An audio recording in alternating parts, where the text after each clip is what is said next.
Good afternoon, everyone. Welcome to our AI Launch and Learn series. This is our second session this week. Yesterday, we had Amanda Bakerstaff from AI for Education doing her session. We will have recording and slides for that coming up, as well as for this one and the remaining sessions that we have this week. Our second session, titled Unmasking AI, Navigating the New Reality of Synthetic Media, is presented by our very own Brianna Procharica. She's a digital ATDN specialist, and she's also works at EastCon. And we're thrilled to have her today to talk about unmasking AI. And with that said, I'm going to pass it on to Brianna. Thank you so much, Brianna, for presenting for us today. Thank you, and hello, everyone. I hope everyone's staying cool in this lovely warm weather we're having. Um, so, if you're not familiar with ATDN and digital ATDN, um, we are the Adult Training and Development Network, and our services are funded through the Connecticut State Department of Education Academic Office to provide training opportunities and resources for adult education programs across the state. And we are home to professional and comprehensive in-person and online training for adult education professionals in numerous areas across the state. So our objectives for today's session is to be able to identify the primary indicators of visual and auditory deepfakes, to distinguish between benevolent and malevolent uses of synthetic media, and to brainstorm synthetic literacy implementation strategies into your current curriculum for practical and thoughtful implementation. So, synthetic media is really any type of content that is either partially or fully generated by AI, such as computer generated images, virtual or augmented reality, and even using the text generation tools that I'm sure most of us are using, such as ChatGPT, Gemini, Copilot, or any other AI platforms. So if you didn't think you were using synthetic media, if you use ChatGPT, you already are. So using the chat, or if you want to unmute, what are some of the pros and cons of synthetic media, considering, how it might be used, whether how you use it or how others may use it? So once again, you can unmute, or if you want to throw it in the chat.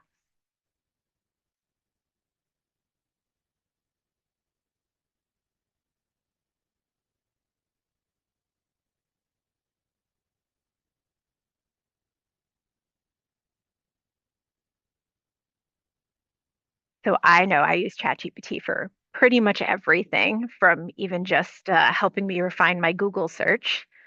So for me, it's definitely a time saver.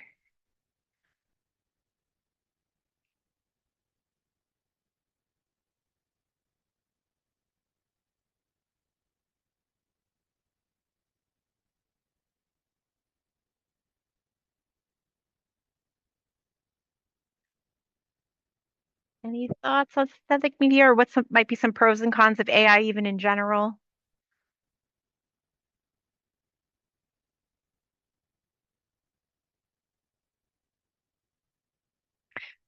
Scavenger hunts and poems, a lot faster, definitely.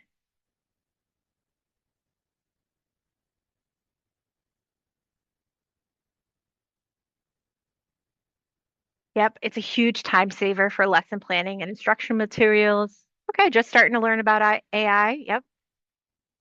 So I know even right before I hopped on this training, I literally was going back and forth with Canva's magic design to try to create an image for my training that I'm developing on AI for digital ATDN, instead of having to create it for myself. So that was a huge time saver for me. Um, And there are a lot of pros and cons. A lot of people, yep, it's great for quick references. I hear a lot of people kind of keep saying how they're afraid of how AI is becoming so constant in our world. And it can, you think of like all the AI movies where the AI takes over the world, type scenarios. Yep. and Jose suggests another one, having audio recording overviews of extensive documents to familiarize before reading. I know I love when people transcribe meeting notes, virtual meeting notes, because then if I like tuned out for a little bit, I can always go back and look at the transcriptions, which is huge. So overall, a good thing to think of with AI or synthetic media is that any tool can be used for good or bad. And it's really the ethics of the artist using it. So we're going to look at both. Some of the good uses that we can use synthetic media for within our classroom and encourage our students to use, and then some of the cons that we really want our students to be aware of. So some of the pros, synthetic media is really cost effective and takes significantly less time and money to produce. So all those like lesson planning, and just kind of research things and starting points you may use like ChatGPT for, it kind of gives you a great starting point where you probably saved, a massive amount of time, just even having it do that initial outline for you. As I mentioned, having it create the image for me in Canva rather than me doing it from scratch took me 5 minutes versus probably would have been an hour's worth of work.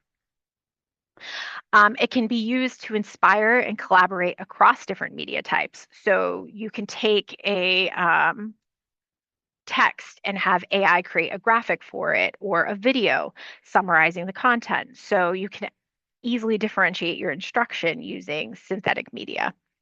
And I don't know about anyone else, but I'm a harsh critic when it comes to recording my own voice. And I spend way too much time re-recording to get the wording right and the tone right and everything. I can save a significant amount of time just by cloning my voice and doing text to speech. Um, so I don't have to re-record a million times, right? So it also allows for that personalization and customization. We already had some individuals saying how they use it for lesson planning, but you can easily differentiate your materials for different levels, languages, needs. We can do all of this with synthetic media, and we can easily hit different audiences. You can also use it to create simulations and training environments, such as for medical procedures and flight simulations. We may not be using flight school simulations in our programs, but if you had like a medical assistant or CNA training program, there may be simulations where you can kind of simulate an environment where they would be interacting with patients or things like that. Um, we can also use it to enhance storytelling. So easily translate into different languages, create video representations of events, or create engaging graphics to help our students learn the material. And all of the above really lends itself to accessibility. It allows individuals with lower tech skills to create high quality content. So you can easily make content accessible for individuals with disabilities. And in my research of kind of seeing how people are using AI and synthetic media, one of the things I found that I thought was really interesting is with the voice cloning, because most of the time when we hear voice cloning, it's like, a bad thing, like people are scamming you using voice cloning. But I thought this was kind of a nice little positive pro of it. So I want to talk about 11 Labs and helping create a voice similar to your own. I love this use of AI, and I'd never thought about it before meeting you. I'm sure it makes a difference for your whole family to have a voice that actually sounds like Dad. What did it feel like hearing your own voice again through AI, and how important is voice to identity? I love talking about this because it's one of those AI uses that touches the heart. Using 11 Labs to create a voice that sounds like my old dad voice has been such a beautiful gift. My family can now hear me in videos or messages in a tone that feels familiar and warm instead of the robotic synthesizers we used before. It makes a real difference for my wife, kids, and everyone who knows me. It keeps that personal connection alive. Truth is, nobody really likes to hear their own voice. And I had actually gotten pretty used to the robotic voice I was using before. So hearing the AI version of my old voice wasn't really that emotional for me personally. I used 11 Labs standard voice clone service. I made some recordings with my iPhone, but the first version came out pretty noisy. I hired a guy on Upwork to clean up the audio, and this is the final result we got. What has made it worthwhile is seeing how happy people who knew my original voice react when they hear it now. That reaction from family and friends makes the effort totally worth it. Voice is... So yeah, just nice little positive before we start getting into the cons of how they may use voice cloning. So some of the cons is that we already know, and it's already kind of a best practice with using like ChatGPT and any form of AI, that it can amplify prejudice and stereotypes and tends to lack diversity. So that's something that we still have to be aware of with synthetic media. And most of the other cons really boil down to how it's used. So, creating content to sway and manipulate public opinion and to spread misinformation and disinformation. I've seen articles and videos on how deepfakes and synthetic media have been used in the war with Iran. And there is a resource I'll share a little bit later on that I think is an amazing one. And really shows how much misinformation and disinformation using AI is out there regarding the war. But really, over time, this can create an erosion of trust towards the target and the sources. If we're constantly getting flooded with AI and misinformation and disinformation, it just really starts to wear at us over time. There are also so many scams and invasions of privacy. So, and once again, voice cloning is a huge one. People get calls asking for money or claiming to be in danger. And this actually happened to a family member of a coworker of mine. Their mother-in-law got a phone call claiming that, her granddaughter was in a bad situation, needed her help. And really the only reason they didn't fall for it is because of the term of endearment. It was like Grammy instead of like Gigi or something like that. That was the only reason they caught it. And I actually, for the cybersecurity training I do for EastCon, cloned our head IT person's voice, tested him the next day to see if he could figure out which one was legit, his original clip or the one I cloned. And he actually picked the clone as his voice. So he got himself incorrectly. That's how good the voice cloning can be in these situations. So definitely something to be aware of. There have also been high school students that have used AI to declothe schoolmate photos and then shared them. So once again, how it is being used can be of concern. There's also some legal and ethical concerns. If you're using and replicating likeness and data without consent, plagiarism within our own education system, right? We're constantly concerned about students just going in and having ChatGPT write it and not actually doing the work. So really just concerns overall about it being used to exploit for defamation, the scam. Those are some of the cons. So once again, how it's being used is really what it boils down to, whether it's good or bad. And a little kind of like subcategory of synthetic media is deepfakes. So that's kind of the like big ticket word that we hear a lot. And really what a deepfake is the use of real photos, videos, or audio that have been manipulated by AI. So usually it's used to make it appear that something was said or done that they never did or said. So deepfakes are usually malicious for the most part. So just a quick little clip out of this video to explain why deepfakes are concerning. If I can get it to play. Nope, it's not going to play. We just tested this before. Let me just escape out of here real quick so we can play it.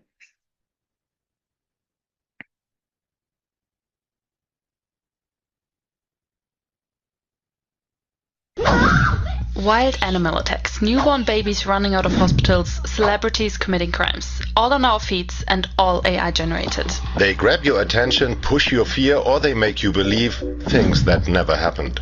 AI video generators got so good that it's getting harder and harder to tell what's real and what's AI generated. Let's have a look at why this is problematic, how they are produced, and how to spot faked video. A study found that participants were only about 50% accurate in spotting AI-generated content, including audio and visual AI material. Some of these clips, such as the running babies or cute rabbits on the trampoline, might be harmless and funny, but social media amplifies the spread of political and emotional messages. The broader thing here that you have to understand that's dangerous is that when we enter a world where half or more of what you see is fake, when you see the real thing, you're not necessarily going to believe it. And then, so suddenly our world has two dangers. People are doing bad things with deepfakes and generative AI. Scams, frauds, non-consensual imagery, child sexual abuse, disinformation campaigns. But then, when the real video of police misconduct, human rights violations, a politician saying something illegal or awful comes out, what's going to happen? It's fake. I'm not responsible for this. And so when you see this massive flood, everybody becomes suspicious of everything. So it's really important that we're kind of prepping our students to be aware for that kind of tidal wave of like fake information. And I'm not gonna lie, I totally fell for the bunnies on the trampoline and did not even pick up that that was AI. And I've seen that video on TikTok about like 10 times. So I was a little shocked to see it in this video. I felt duped. So get back in. And as I mentioned, it's getting harder and harder to spot them. So we're going to see how we do with spotting them. Um, so using reactions, if you're familiar with that in Zoom, or if you want to just type it right into the chat, we're going to give a thumbs up if you think that this is a real image and a thumbs down if you think it is fake, or you can just type in real fake. Real or fake. And all of these images come from iProv. It is a resource that has interactive quizzes where you can, test your ability to spot deep fakes. So this is a great resource to share with your students as well. So that way you can see how they do. So once again, if you want to throw in the chat or react with a thumbs up or thumbs down, if you think this is a real or a fake. Real. All right. I see one real, one fake, two fakes, three fakes.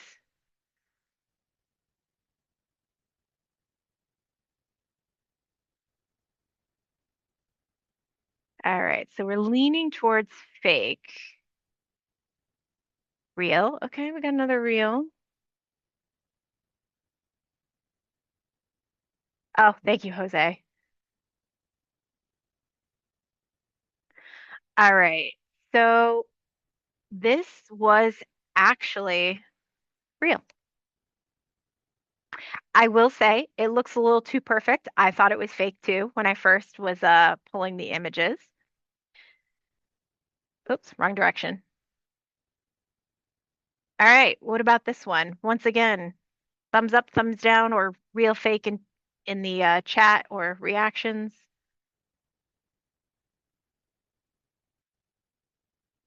We got fakes so far, all fakes so far. Whoop, one real, another real. All right. So we've got mostly fakes, I would say. Oh, we're starting to get tied at this point. If you said fake, you are correct. It is fake. Um, so good job. And we'll do a couple more. Try with a video. So once again, real or fake.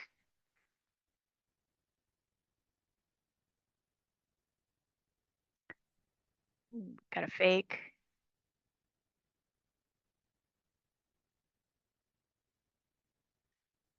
A lot of fakes.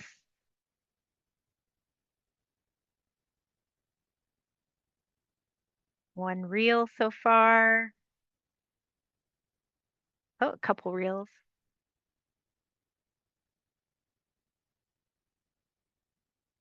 All right, this is actually fake. Good job. And last one, we'll do one more video.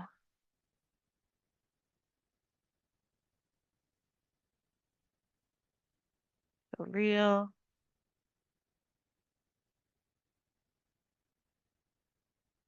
real. All right. A lot of reels. I don't think we have a single fake.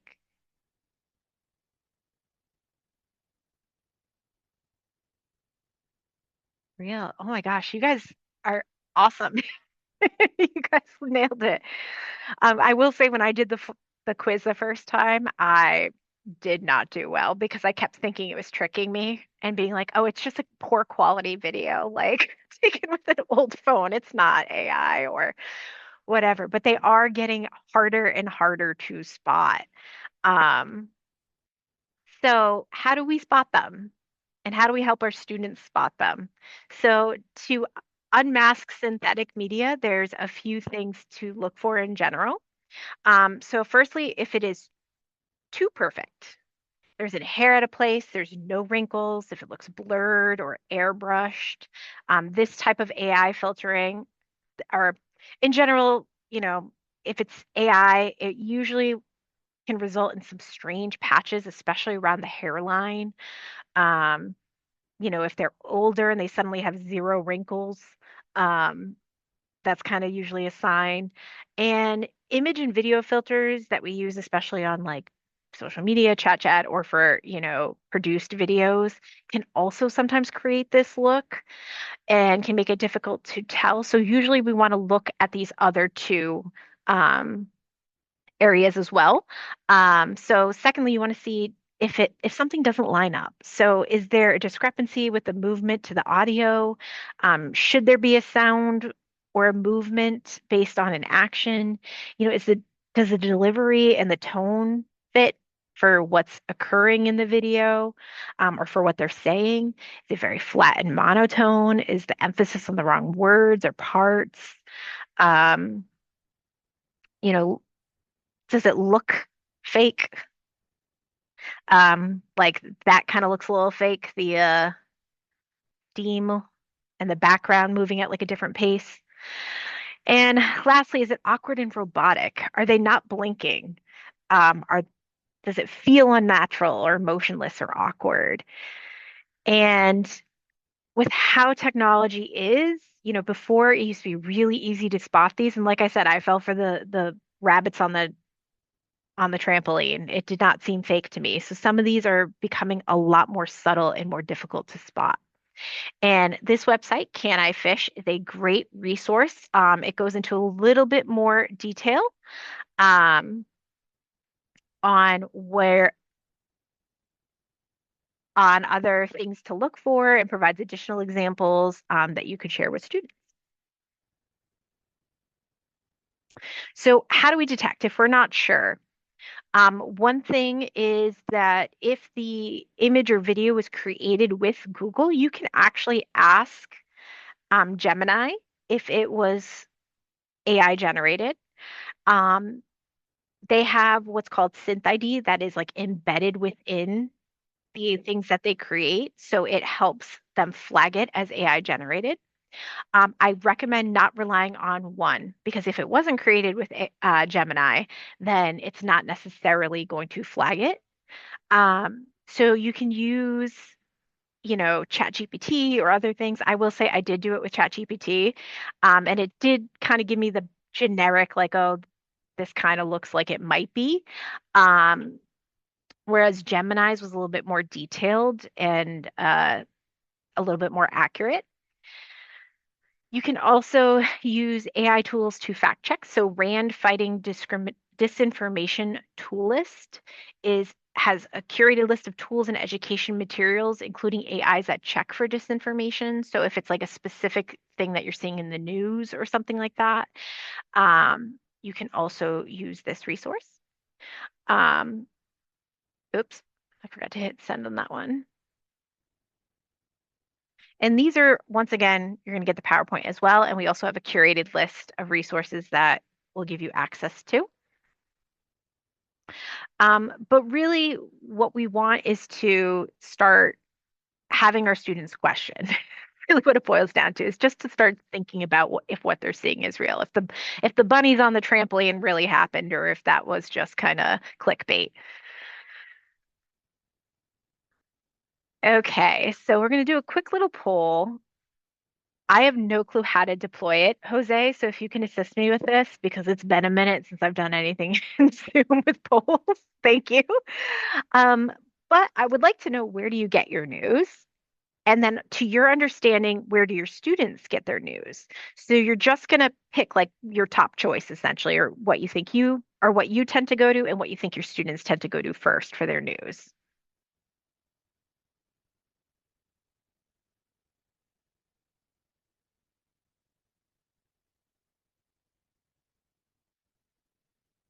All right, so it's looking like most tend to go to their preferred news. We got a couple that go to friends and family and AI chatbots.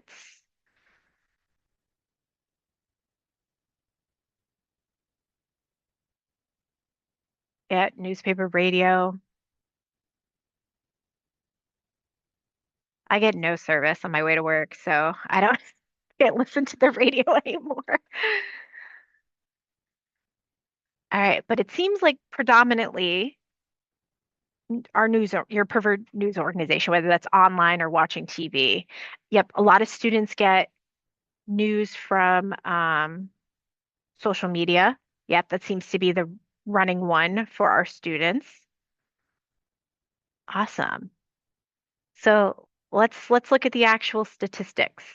I'll share those results so you can see.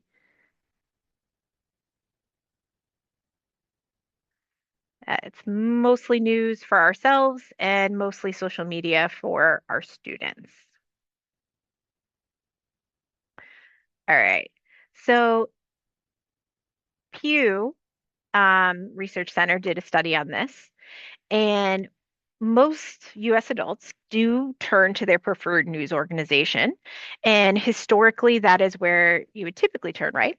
But if we go a level deeper and look by age, the majority of individuals turning to news organizations are older. Younger generations tend to use search engines and social media. And that is predominantly where we're finding, the kind of negative use of synthetic media. And I will admit that the majority of my news comes from social media and friends and family. I don't get a newspaper, I don't have cable, so I'm not watching news sources. So TikTok and Facebook are where I get most of the headlines.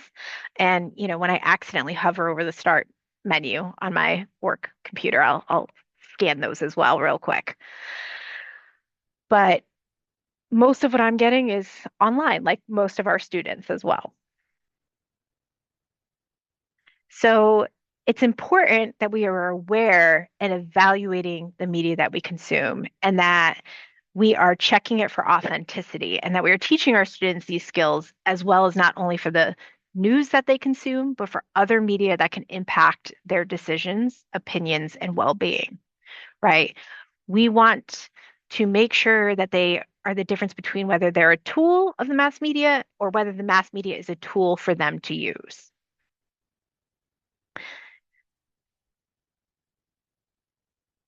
So how can you implement this? Um, so once again, using the reactions or chat, and you can just type in the emoji. Is information literacy skills already part of your current curriculum and instruction? So if you regularly are teaching this skill, you can do a heart. Um, you can give a thumbs up, or if it's something you work on here and there. And let's do any face emoji, or you can just say not really, if it's something that you don't really teach. So we got a thumbs up. So here and there, we got a couple hearts, thumbs up. All right. So it's in there, right? We're already kind of teaching it a little bit, whether it's often or not. We got one not so much, but it's definitely present for the most part, right? We're definitely doing it in our classrooms. Now, what about social media? So are you discussing social media with your students, either formally or informally? So it could be something as much as like your students mentioning something they've seen or read on social media, or you commenting on it. Um, I know I constantly bring up things that I've caught in social media, whether it's a funny video or news or something like that. Yeah. So once again, here and there it's popping up, right? Got a lot of hearts from Madeline. Awesome. Awesome. So congratulations. You're already there. You've already laid the groundwork to start incorporating synthetic media literacy into your classroom, right? It does not need to be a burden. It doesn't need to be another thing that you have to teach, and can be very easily wrapped into what you likely already cover in your current curriculum. So let's talk about how you can do it and some areas for opportunity. So when you're talking about current events, right? You can look at the topics and resources to discuss with your class. When you're starting to do that research and find things, include in your search, how AI or synthetic media might influence current events. Or for that event or just in general. So, for example, this article that I mentioned earlier about how AI is being used with Iran, this is amazing I thought this was really fascinating. It gives you a completely curated list, basically, since March of all the AI that's used. So 37 fake images, you know, 5 falsely depicting war prep, 8 for destruction. And I've definitely seen some of these as well. Like I distinctly remember seeing some pop up on my TikTok feed. 13 of fake images and videos. It shows some that have been in games. Um, of destroyers being damaged, things like that. So, when talking about these current events in your classroom, that is something to touch on. What have you seen? Could it be fake? Are we questioning whether it's fake? Oh, once again.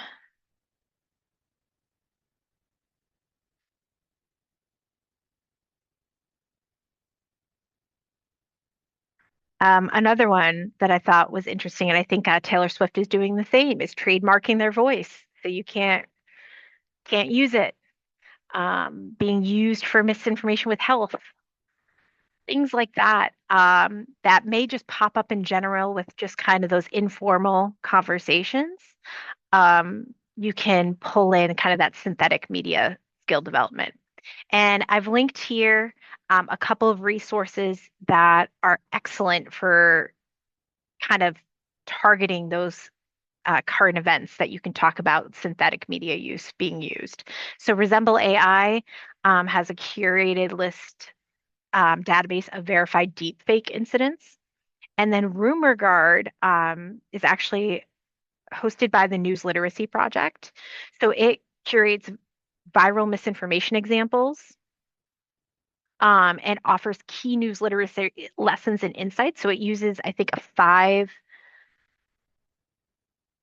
techniques to spot whether it is fake information or misinformation.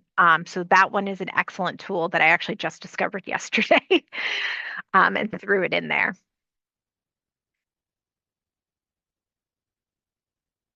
So we can also talk about it when we're talking about persuasion, and this oftentimes has to do with current events as well. So how is it being used in propaganda or for political influence?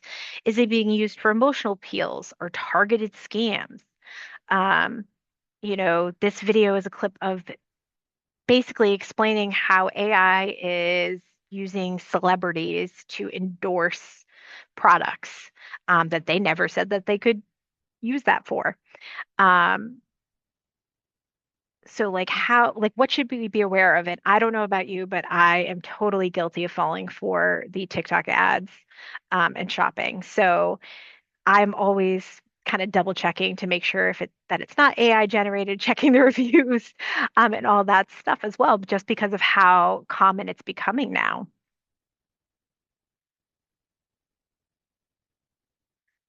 So we can also use it when we're teaching historical events.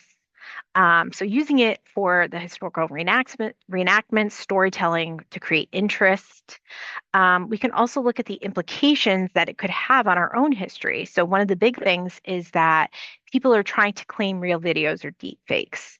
So once again, making sure our students are aware that this is, something that's happening. And if I could go back at any point in history, it would be the Tudor England. So that's why I went with this video, also because I thought it was funny. But this is a good way to show how it can be used to kind of engage students in learning. What's life like for you right now? Woke up, stepped in dung, got taxed, and that was before breakfast. Do you enjoy your work? Ah, yeah. It's honest work, and no one talks back. What do you think of King Henry? Oh, well, he's very committed to marrying. How's the health situation looking? Well, everyone I saw yesterday is dead today. So. How do you respond to the witch accusations? If I were a witch, you'd already be a frog.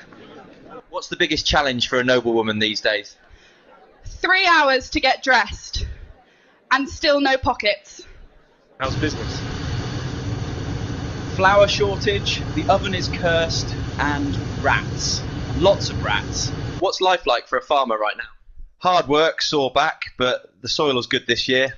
Might even eat something with meat next week. So just, a way to picture life, how it was at that time for whatever period in history you're teaching, just to really give some context to it. Another way is through creativity. So it's not just about exposing them to what they're potentially absorbing, but how they can use synthetic media as well. So for example, this is based on a BuzzFeed article where they used AI to Tim Burtonize Disney movies. Using them to create graphics, to explain concepts. I forget what training it was, but I remember going to a training on how an educator was using AI in the classroom with their students. And I remember them saying that they, when they were teaching idioms, and the students were struggling, they went to ChatGPT and was like, create an image to show the difference between this and this, or, words that sound similar, things like that. So creating similar synthetic media to explain concepts, and to help them understand maybe those differences as well.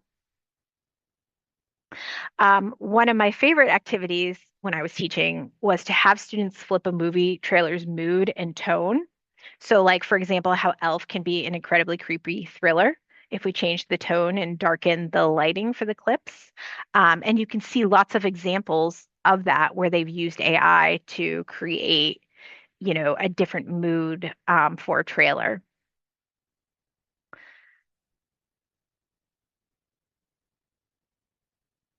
All right. So overall, just some ideas for when we're identifying, creating, or analyzing synthetic media, and discussing it with students. We really want to focus on the intended use. So if we are continuously encouraging students to question this, what's its purpose? Is it misleading? Is it intended to be harmful or beneficial? What about the intended audience? Have you ever read an article or watched a commercial and you subconsciously were thinking, well, they got me. Clearly that was targeted towards me and I fell for it. Really thinking about who this is aimed at. Have them question the consequence of that media's use. So, thinking of ethos, pathos, and logos, right? Is it appealing to one of those? Could it potentially alter the intended audience's opinions, emotions? Is it rage bait? Is it meant to generate likes or, cause a disruption? Is it oops, I forgot to click so you can see. There we go. Is it misrepresenting someone or a situation? And also, is what they are doing ethical? Is this okay to do? Is it violating someone's rights? And if I have any doubts about how this is being used or whether it is accurate, how can I verify it? Right? Just like information literacy, if I'm reading an article, I should be questioning the source. I should be, checking if it's authenticated, if it's reputable. Are there other reputable resources with conflicting information, right? Same for synthetic media. So it's not just about what we're reading, but it's what we're seeing and hearing as well. And overall, the more you model and reinforce evaluating synthetic media, questioning its intended use and purpose, the more likely it's going to become a habit for them, and they will instinctively start to question what they see. Right? So your little choices become habits that affect the bigger decisions we make in life. So some overall best practices, right? AI is not an evil villain. It's important that we are showing not only the good, the bad, but the good. So reinforce the ethical use of AI and synthetic media, right? Using it to help create graphics, to help support learning. But if you're using it, try to cite its source when it's appropriate, and also highlight its flaws. I've heard of math teachers going in and asking it to show the work for a math problem, and the answer is wrong and the work is wrong, right? Highlighting things like that. There is nothing wrong with noting that to students so they know that it is not accurate. And I know I come across that in my work and my use with AI all the time. It is not always correct. And AI can create some amazing things, but there are plenty of times that it's proven to be wrong, to be inaccurate, to have pictures that are missing hands, and weird things. So making sure that they are checking for that and reinforcing that behavior as well. And we need to expose them to a variety of synthetic media uses and getting in the habit of questioning its use and intended purpose and its accuracy. And once again, by modeling that and reinforcing that skill regularly, it will hopefully become a habit for them. So once again, exposing them not only just to social media, but like AI being used by news sources, voice cloning, things like that. So they're kind of questioning all the different media they're absorbing. And doing that in class as part of your lesson. So if you're looking at an article online, questioning like, oh, does this look like this is a like synthetic fake image that they put up just to make it, enhance the article and provide a graphic, or is this a real picture? Things like that. And also showing them how to check if it's unclear. So checking your sources, looking elsewhere to see and verify. Any questions or thoughts so far? There is one that came up. I was going to leave it for the end, but they were talking about the trademark voices. You had mentioned Taylor Swift was trying to do that. Yeah, so the question was, can we trademark our own voices, etc.? You probably can. I did not look up what that would take. But yeah, you probably can. Yeah, I was just looking as the one who did the question because I was just thinking Yeah. I don't like the idea that they have like free access to everything. Hmm. Videos, voices, like there's just no protection. You know what I mean? They don't have to check with anything. So I'm like, oh, it'd be nice to like protect my voice or things. As a way to like not fight back, but people can keep what's theirs. Yeah, I mean the challenge, I will say the challenge with that from like a cybersecurity standpoint, let's say, is if they're using it maliciously, it's going to be real difficult to track them down to, to have a repercussion for that. Yeah. I do think Yeah. it's like not going to actually like work. You know what I mean? Like it's not going to Hmm. stop anything, but at least to put some brakes on it and maybe Yeah. just for some people, kind of like when you lock your door to your house, if a thief really Mhm. wants to get in, they're going to get in, but it'll keep people kind of in the middle out. Yeah. No, 100%. And I think too, if there's any administrators on here, it's something to consider with what you're posting online and what's readily available, because there have been scams where scammers have ripped off like CEOs, voices, images, things like that, have staged Zoom meetings where the employees were thinking they are talking with a higher up and have fallen prey to scams where they've, sent money that they should not have been sending to places, because they thought they were on the call with a legitimate person. Um, so being aware of what we're posting online and what we're exposing in terms of our voices and images and things like that that can be scammed, I think is something to also consider. Yeah, Scarlett Johansson. Yep. Yep. Yeah, there's a lot of them. I think a lot of celebrities we're going to see are going to be trademarking their voices to try to protect it from being used. Yep. But yeah, that was a good question. I have another question.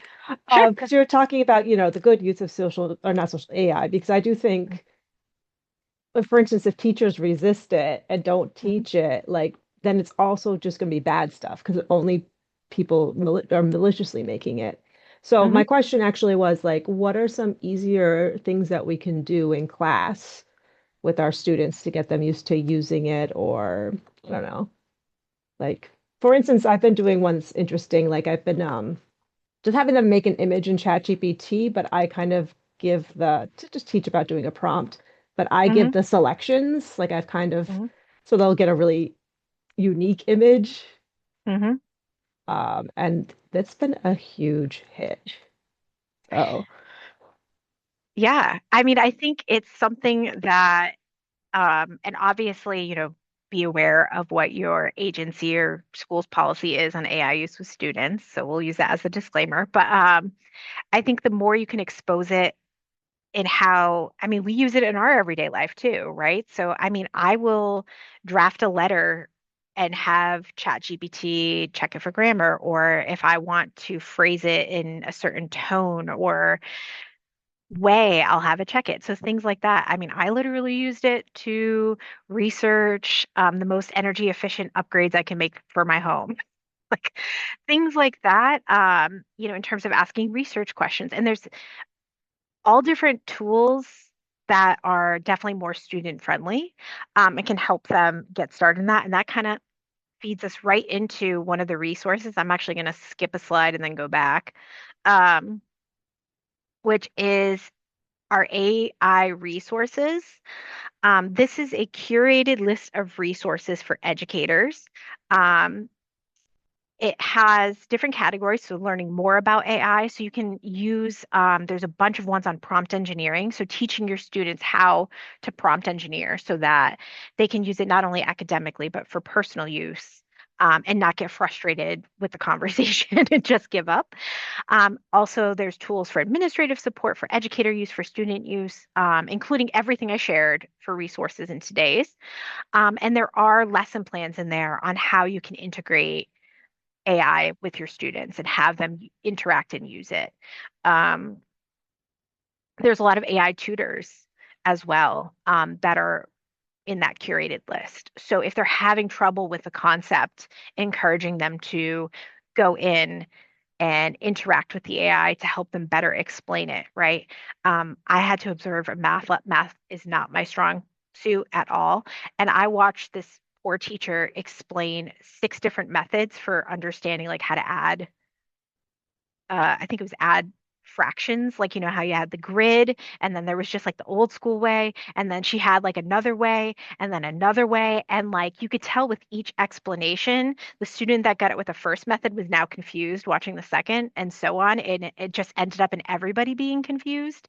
Um, so using these tools to say like, okay, I'm not getting it, like let's go back and forth. Um, and try to figure it out and help me understand the concept because that's how we use it, right? I mean, if I don't get something, I usually am asking ChatGPT to explain it to me, or, are there any gaps in my learning? Explain, what I'm missing. So things like that. So I highly, highly, highly recommend this resource. I'm constantly adding to it as I come across things as well. Um, and you can also find additional AI resources on Digital ATDN's artificial intelligence page. So there's content area specific pages, so the different types of generative AI. There's an essential AI guidelines for effective use and curated resources as well from Digital ATDN and other reliable organizations. And I'll share that link as well.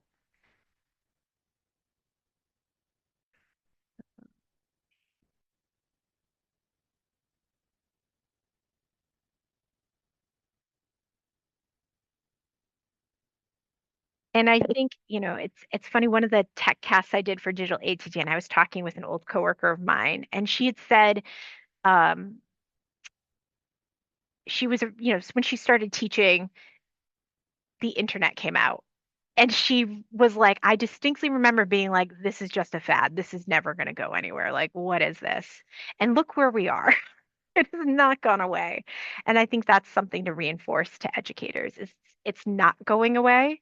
And a lot of companies are looking for you to have that knowledge because it is such a productivity time saver. I mean, look how we use it for ourselves, for educators. It's saving us so much time with lesson planning and creating assessments and materials um, that if you weren't using it right, you'd probably burn out even faster. So same with any job, right? Having those skills can potentially make you a more valued employee, um, and also help us in just our everyday lives. So teaching those skills is definitely important. I think part of it too is becoming more comfortable with our own use of it too, so we feel comfortable teaching it to our students, if that makes sense. Any other questions, thoughts? Just an aside, it's Maddie from New London. Yesterday in the day paper, the regional newspaper, there was an interesting letter to the editor from a young student at the Riverdale Country School talking about how AI is starting to dummy down what's presented. And her example was she did a paper, it was checked with AI, and the AI said, I don't know, it's like 30% was AI driven and none of it was AI driven. She knew that. So she changed vocabulary, she changed some sentence structure so it would clear again so she wouldn't be accused of having an AI driven report. And I never thought about it being used in that regard. Yeah, I mean, and it's funny because I was literally talking to my coworker the other day about how AI isn't that smart.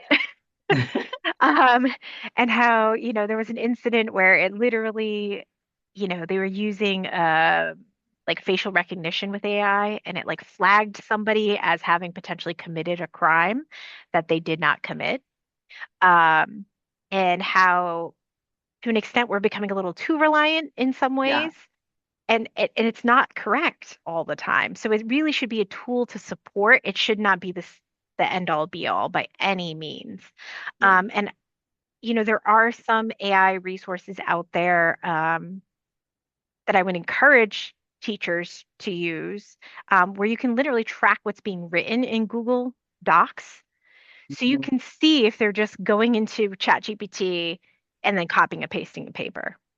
And that's more reliable than, okay, I wrote it, screen it for, potential AI, but, if you wrote the paper saying that you did, um, it's clearly wrong. Right. So, It was an interesting, I never would have thought, good for the student though to check it out. yeah, yeah. I mean, And I never question would have it. thought to do that either. Yeah, if I wrote it myself, I would have just been like, well, I wrote it. Like, what do you mean? But yeah, I mean, and it's the AI detection tools like that check it for AI are not. I don't think I've come across one that is actually truly accurate. Okay. Yeah. So the ones that look at your activity and your like keystrokes and things like that are the more accurate ones versus just looking at the language. Yeah. I have a question with the keystrokes. If someone is using the tool in Google where they just speak into it, would that still work with the keystroke tool, or how would you know if it's AI or not written? Ooh, that's a good question. I haven't tested that, but even as you're doing like text to speech, it's still like essentially typing it for you. So I would think that it would still be looking at the keystrokes. So unless you're a really smart student and are like, I'm just going to read ChatGPT's response and have it type it, um, then it should still be accurate. I Okay. mean, let's be real. Students are creative, so they're constantly finding ways around it. Um, and I think the thing to teach them is that is it really helping you in the long run? Oh, I was Yeah, asking 'cause I'm big on using it, the text to speech. So I'm always yeah. talking into my computer because it's the best way for me to get Hmm. my thoughts out and to, Hmm. know, just write. If I'm writing, then I'm taking more time in spelling and in Hmm. kind of criticizing myself. So it's like if I just talk it out, it's easier. So I was just wondering, I was like, if I'm doing a paper tomorrow, is it gonna, Yeah. or do I have to sit there and type it? You know what's a good one? A good resource to check that is Brisk AI. It's like a Chrome extension. They have one where you can monitor like the activity in Google Docs to see whether they potentially plagiarized.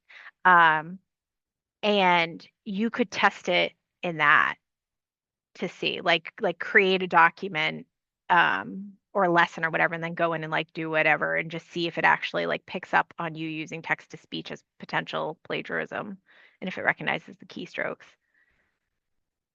That's the only one off the top of my head that I can think of that I know has that like watching feature in it. I know there's others as well, but Okay. And Brisk AI is connected with the Google, right? Because I was just making sure. mhm. Yeah, yeah, it's a Google extension. And it pretty much uses like the Google suite um for its AI generation. So yeah. And Jose also commented that AI detectors have a track record of being inaccurate and are prone to errors and mislabeling. People talk about the M dashes as an indicator or bold or specific words. That's only an indicator. Um, yeah, and as I said, once again, like and the plagiarism thing is a huge thing that's popped up. And if they don't want to do the work, they're gonna find a way out of it. Um, AI is just another means for them to do it. I mean, but even when I was writing papers, they had you could literally post your paper and rip it off of the internet there. So you know what I mean? Like there's a million ways they can do it um as well. So I have one last question. mhm. So we all know that, students are going to need AI for their jobs in the future and everyone's looking for it, but I don't even know exactly what they're looking for. And even I don't know, I use ChatGPT and that stuff, but so maybe kind of what direction do you think employers be looking for skills? And then what are some like introductory things that we could do to kind of get them on track to those learning those things, like an entryway? Yeah, so I would definitely say prompt engineering.